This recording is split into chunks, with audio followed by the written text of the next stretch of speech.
समीर बहुत परेशान था। पिछले कुछ दिनों से एक के बाद एक उसे किसी न किसी दिक्कत का सामना करना पड़ रहा था। कभी ऑफिस में बॉस के साथ बहस हो जाती, तो कभी घर पर वाइफ से, तो कभी उसे किसी कलीग की बात ठेस पहुंचा दे रही थी। उसे समझ नहीं आ रहा था कि वो क्या करे, इसलिए वो एक आश्रम में अपने गुरु जी के पास पहुंचा और अपनी समस्या बता दी।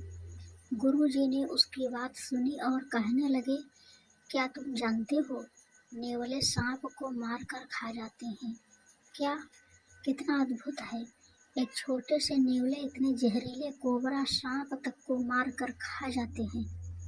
ऐसा लगता है कि नेवलों को सांपों ने इतनी बार काटा है कि उनके अंदर एक प्रतिरोधक क्षमता विकसित हो गई है और अब उनके ऊपर इस जहर का कोई असर नहीं होता।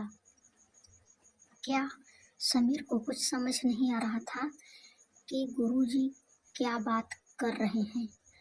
और क्या तुम जानते हो, जंगली इलाकों में एक प्रजाति के छोटे छोटे मेंढक होते हैं जो बेहद जहरीले होते हैं। वे पैदाइशी ऐसे नहीं होते हैं। वे रोज थोड़ा थोड़ा करके ऐसा खाना खाते हैं कि उनके पूरे शरीर में जहर भर जाता है और लोग उनसे दूर ही रहते हैं। ये सुनकर समीर से रहा नहीं गया और वह झल्लाहट में बोला, मुझे समझ नहीं आता है कि मैंने आपसे अपनी लाइफ की एक प्रॉब्लम शेयर की और आप मुझे जंतु विज्ञान का पाठ पढ़ा रहे हो।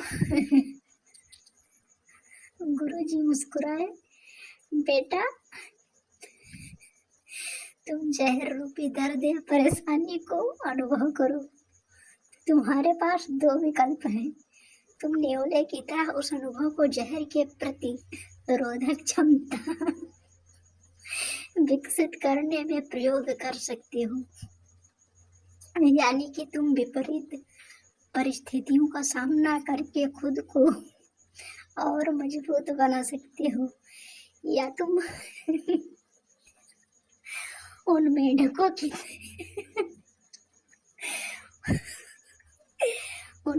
की तरह बन सकते हो जो जहर को अपने शरीर का हिस्सा बनाते जाते हैं और इसी वजह से हर कोई उनसे दूरी बनाकर रखना चाहता है। ऐसा कोई इंसान नहीं जिसके साथ कभी कुछ बुरा नहीं होता। ऐसा होने पर कोई कैसे प्रतिक्रिया करता है ये उसके ऊपर है। बताओ तुम कैसा बनना चाहते हो, न्यूले की तरह या मेढक के जैसे। दोस्तों, लाइफ के बाद बिग डिफरेंस को अवॉइड नहीं किया जा सकता है। जो किया जा सकता है वो कि हम इन अनुभव को कैसे लेते हैं, हम खुद पे इनका क्या असर होने देते हैं।